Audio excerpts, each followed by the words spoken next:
What is the most commonly used shape in the entire history of art? The line. We wade in them, draw lines as children, use them as directions, use them to separate. Both natural and man-made, can be simple or intricate. No matter what the use case, there is no doubt that line is the most commonly recognizable shape. With the shape so popular, it's almost impossible not to use it. And in the world of filmmaking, it's not just a visual tool. It can even shape our feelings.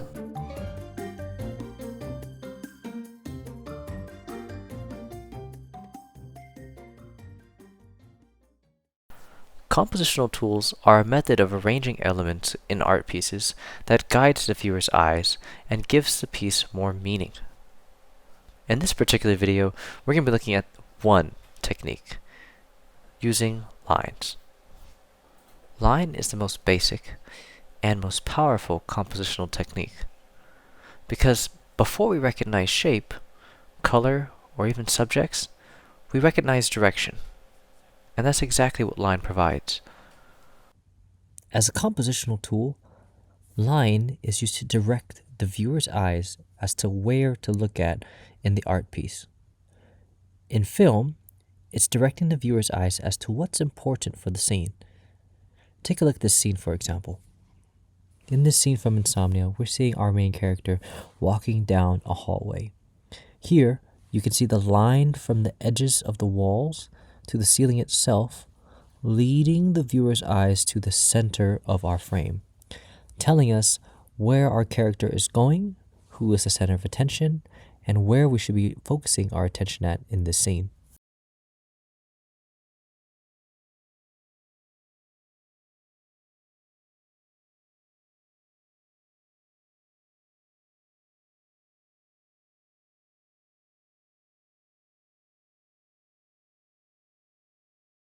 There are 4 types of lines.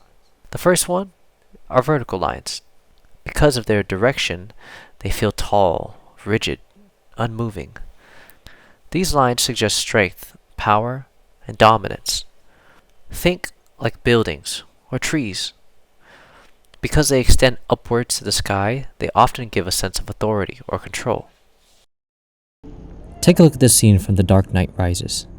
Bane is taking over the New York Stock Exchange.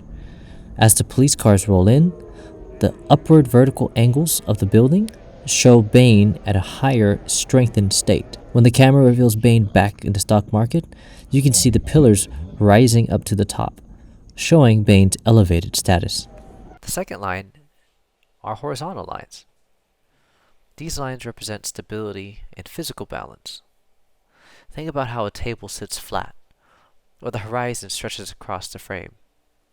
These lines can feel grounded, calm, or at rest.